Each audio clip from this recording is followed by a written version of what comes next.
All right, so you're thinking about taking the plunge, huh? And I don't just mean a dip in the pool. We're talking about actually getting yourself a backyard pool. Today we're diving into the all-swim guide to constructing and managing a liner pool. And we're not just skimming the surface. Exactly. We're going deep, uncovering those must-knows before you even think about digging. Like, all-swim is all about that DIY approach. They really push it. They claim it's doable for the average homeowner. But realistically, how much of this can someone actually tackle themselves? Right, and we got to remember, all swim is based in the UK. Regulations, common practices might be different wherever you are. For example, they mentioned bricklaying as something a lot of people hire out. Yeah, makes sense. Smart move, even if you're handy. Pool construction, that's a whole other beast. It's easy to get swept up in the excitement, picture yourself poolside, but underestimate the actual technical stuff. Totally. Speaking of which, before you even think about pool parties, All Swim hits you with planning permission. Did you even know that could be a thing? Absolutely. It's one of those things that varies so much depending on where you are, but assuming you're good to go can lead to, oh man, major headaches down the line. Imagine having to halt construction because you didn't check. Nightmare. Total nightmare fuel. Better to be safe than sorry. Spend a little extra time up front rather than risk delays. 100%. Okay, let's talk size. All Swim's poster child seems to be this 30 by 14-foot pool. What are your thoughts on that as a starting point? It's a decent size for sure, gives you some good swimming space. Yeah. But here's where things get interesting. You can't just picture the pool itself. You got to factor in the whole surrounding area. Right, it's not like you're plopping down a giant inflatable. Exactly. Like access for machinery. How's that excavator going to get back there? Are there overhead wires, underground utilities? Oh, yeah, I didn't even think about that. And then there's your soil type. All these things come into play. It's like that scene in a movie where they forget about the power lines, Yes. but instead of some wacky hijinks, it's your pool project going sideways. Exactly. And here's a detail I find people often overlook. The difference between the water depth and the pool wall height. All Swim mentions it, but it's easy to miss. Okay. You know, you envision like a 4-foot deep pool, Yeah. but the actual water depth is going to be less, because the skimmer installation. The skimmer, that's the thing that sucks in the leaves and all that, right? Exactly. And it sits a few inches below that pool wall.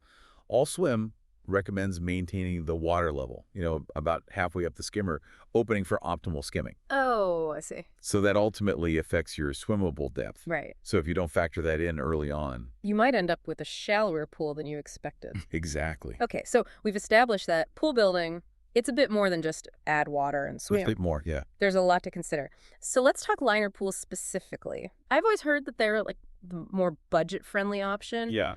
But what's the catch?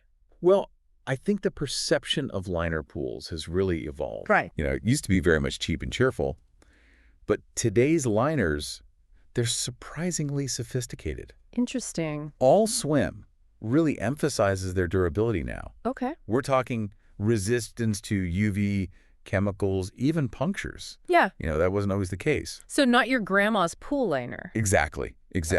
But for someone who's like seriously considering a pool, how do liner pools stack up against concrete or fiberglass? That's the question, right? Yeah. And of course, All Swim, they love liner pools. Right.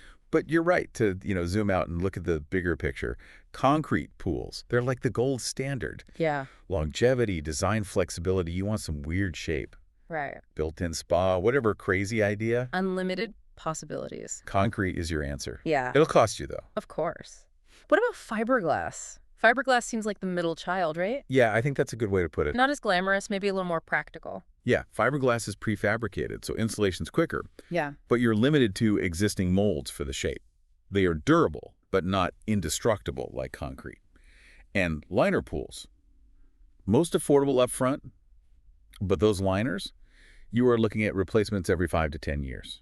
Okay, so it's about balancing that initial cost with the fact that down the line, you're going to have some expenses. Right, and how long are you going to be in your house even? Exactly. You're going to be there long enough to even see that, yeah. Exactly. Okay. So assuming we're sticking with liner pools for this deep dive, Allswin does a pretty good job of laying out the steps, a general overview of the construction process. So ready to walk us through it? Let's get down to the nitty-gritty. Let's do it. All Swim, quite rightly, really emphasizes the importance of precise excavation. Okay. It's tempting to think, oh, it's a hole in the ground. How hard can it be? Hmm. But if you mess that up, it's going to be a even a slight miscalculation, throws off the entire project. It's like that old saying, measure twice, cut once, Yes. but for pools. Exactly. Exactly. And here's a detail I bet most people wouldn't even consider this. Okay. All swim advises using a spade. A spade. A spade. Like a hand spade. For the final shaping of the base. Really? I'd be bringing in, like, the biggest, baddest excavator I could find. Sweckles, I know, right? What's the logic there? It's all about precision and feel. A machine, even a small one, it can create inconsistencies in the soil compaction. That spade allows for that fine-tuned control, ensuring that the base is perfectly level, perfectly compacted, which is crucial for the liner fitting right and for the long-term stability of the whole thing. That's the kind of insider tip you don't realize you need until it's too late. Exactly. Speaking of things that can really mess up a pool, All Swim mentions drainage. Oh, yeah. And anyone who's ever had a soggy lawn knows that that's important. Drainage is crucial, especially, those of us who get that clay-heavy soil, it doesn't drain well. All Swim recommends a land drain with what they call a fall, essentially a slight slope, leading to a lower-lying area. Allows that water to naturally flow away from the pool structure, prevents pressure buildup.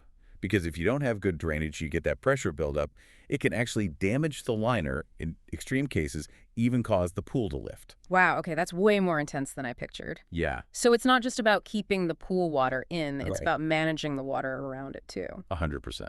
All Swim, they briefly mention filling the drain with shingle. What's the purpose of that? So that shingle or gravel acts as a porous backfill. Okay. So it allows the water to flow freely through the drain, but it prevents soil from clogging it up. It's like giving your drainage system a backbone. Okay. Allswim doesn't go into detail on this, but the type of shingle you use, it matters. Oh, okay. You want something that allows for good drainage, but won't compact too tightly under pressure. So there's a sweet spot there. There's a sweet spot. Sure. It's worth, if you're going to tackle this, doing some research, figuring out what's best for your soil type. Okay, so we've got the groundwork covered, pun intended. Let's move on to the fun stuff. The bells and whistles. I'm talking diving boards, slides, the works. All right, so we've laid the groundwork, literally, for our liner pool. Now for the part I'm most excited about. The bells and whistles. Fun stuff. All Swim talks about diving boards, slides, even those countercurrent systems. Oh, yeah. Those are cool. Swim in place. It's like having your own mini water park in the backyard. It is. Easy to get carried away, though. Easy to get caught up in the excitement, right? Yeah. And Allswim, they play into that a little bit. But Of course. before you go sketching out your dream setup, Right. let's talk safety. Yes, let's. Allswim, to their credit, they don't shy away from this. They don't. They get pretty specific about diving boards. They're saying you need a minimum pool size of 32 by 16 feet and a depth of at least 8 feet. That seems, I don't know, a little excessive. Not at all. You got to think about the physics, right? Okay. Diving board generates a lot of force, propelling the diver upwards and outwards. Yeah. If you don't have enough depth, if the pool's too small, you increase that risk of hitting the bottom, hitting the sides. Oh, yeah, that's not good. Serious injury. Yeah. So Allswim is essentially saying, look, if you want a diving board, you need a pool that is designed for it. Yeah, not just any old pool will do. Exactly. It's easy to forget we're not just dealing with water here. Right. There are some serious forces at play. Okay, so maybe diving boards, not for everyone. What about heating the pool? That's always seemed like a luxury to me. But All Swim makes it sound surprisingly attainable. They do. And you know what? There are more options than people might realize. Really? Allswim breaks down, I think it's 3 main ones. Okay. You've got heat exchangers, independent pool heaters, and then heat pumps. They seem particularly keen on heat pumps, They do. highlighting their efficiency. Yeah, they mentioned that they use ambient heat from the air, even in temperatures as low as -15 degrees Celsius. It's pretty impressive. So even in colder climates, you could potentially swim year-round. That's amazing. Yeah. But, and this is important, efficient doesn't always equal cheap, right? Right. Heat pumps, they have a higher upfront investment compared to, say, a gas heater. However, long-term, the running costs are generally lower, especially if you're heating for a long season. So it's that balance again. There's always a trade-off, yeah. Upfront cost versus, like, what are you going to be paying to actually run the Yeah, thing? exactly. Okay, cool. All Swim also touches on those, like, extra design details, the lights, covers, coping stones. Honestly, I didn't even know what coping stones were until I read this guide. Right, so coping stones are those flat stones that cap the edge of the pool wall. They give it that finished look, and they also prevent water from seeping in behind the liner. Oh, okay, that makes sense. All Swim mentions it in passing, but the type of coping you choose can actually impact, both how it looks and how the pool functions. Oh, interesting. Some materials are more slip-resistant, which, safety-wise, crucial. Very important. Others might require more maintenance to prevent staining or fading from the sun. That's always something, isn't it? It's all these little details, right, Yeah. that really make a difference in the long run. Speaking of details and kind of circling back to safety, which we touched on earlier, All Swim dedicates a good chunk of this guide to it. Rightfully so. And it's not just about, like, rules and regulations. They really emphasize personal responsibility. Yeah, they do. Yeah. And a pool, it can be a source of so much joy, but it is a responsibility. A huge responsibility. All Swim stresses, constant supervision, especially when kids are around, inexperienced swimmers, even pets. Yeah, pets, too. They go so far as to, like, suggest where you locate the pool, make sure it's visible from the house. Oh, that's smart.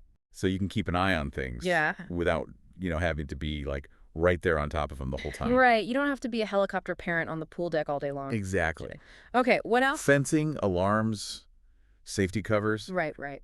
They really are trying to think of every possible scenario, every eventuality. Which I appreciate. And that's the thing, right? No single safety measure is foolproof. It's about layers of protection, minimizing that risk as much as possible. Yeah, that makes sense. They even talk about, like, strategically placed step units inside the pool. Oh, interesting. So if someone does fall in accidentally, they've got a way to, easily get themselves out. That's a good point. I didn't even think about that. It's those small things, those thoughtful design elements, that could make a big difference. They really can. Well, it has been quite a deep dive. It has. And we've only just scratched the surface, really, of what All Swim covers. Yeah, there's a lot in there. But I think we've gone beyond the basics, haven't we? You've given us a lot to think about. I hope so. From the importance of proper planning, understanding those kind of hidden details, to the critical role of safety. Yeah. Responsible pool ownership. It's a big deal. It is, yeah. It's not something to jump into lightly. No pun intended. Exactly.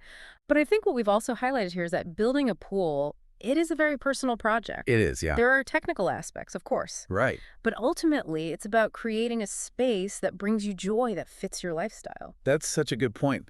All Swim gives us the practical roadmap, but the experience, the memories you create in your backyard oasis, that's all you. Exactly. Make it your own.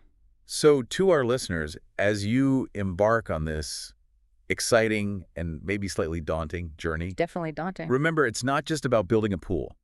It's about building the life you want around it. Well said. Couldn't agree more. Thanks for joining us on this deep dive, and we'll catch you next time.